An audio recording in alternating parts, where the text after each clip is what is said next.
Are you feeling the tiredness of the year end?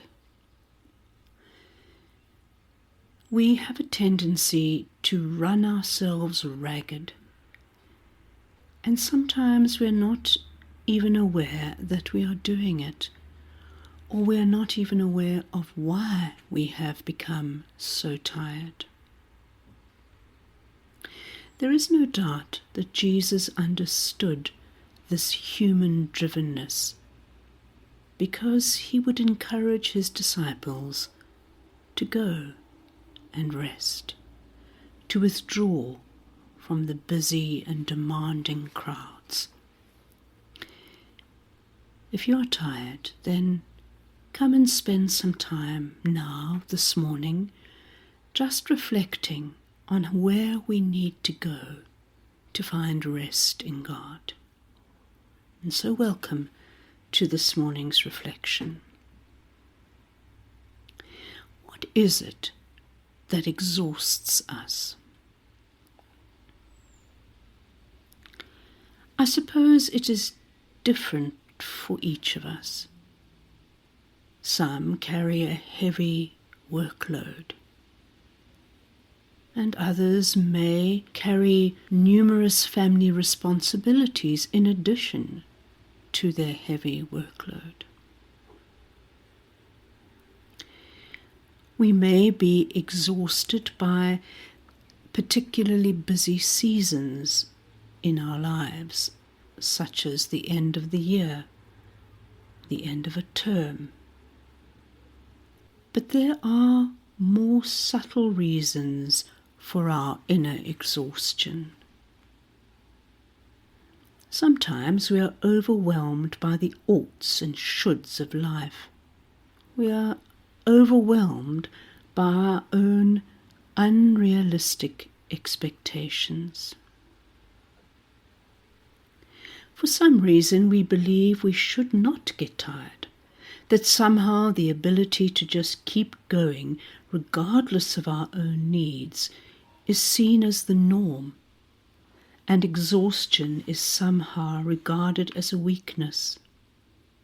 So when we get tired, we feel guilty. We even feel guilty when we are ill or grieving. And so in order to disguise our inability to be strong 100% of the time, we repress our feelings. Now this pretense that all is well takes so much effort that it exhausts us and we quickly wear out.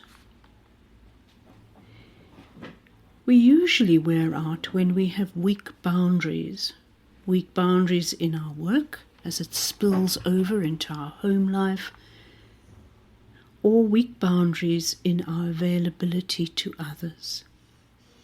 We are often driven by the feeling that we should be doing more because there is always so much to do.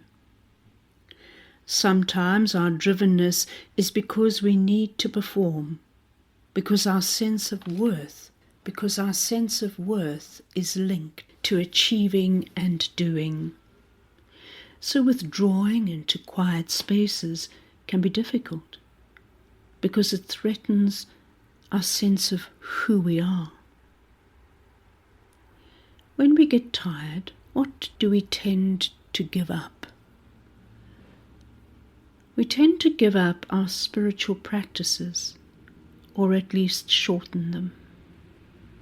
Jesus taught his disciples about the need for the rhythms of solitude.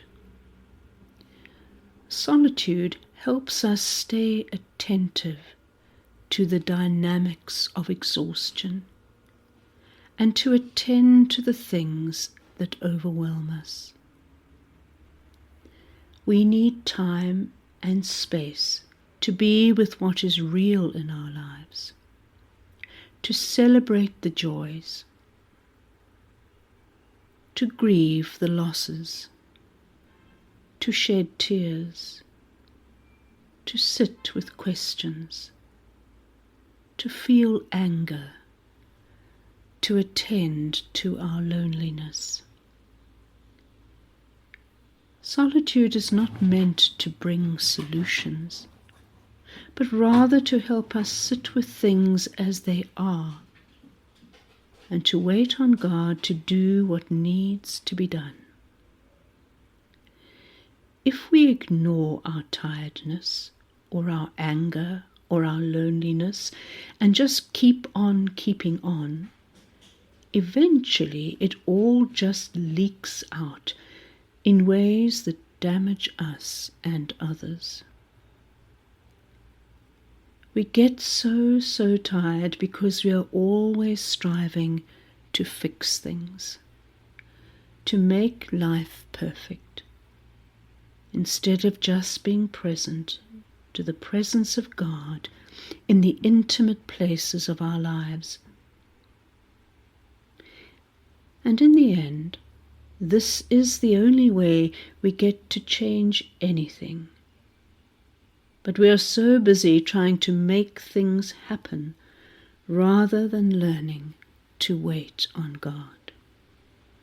Solitude enables us to be still, so that God can do what only God can do. But we can only do this if we have a discipline, a rhythm of being still in our lives and allowing God to fight for us. And so if you're weary, if so much of what is happening in your life is overwhelming you, then it's time to be still. It's time to sit in the presence of God and simply allow Him to love you. Can you do that? I hope you can. And may God bless and keep you today. Amen.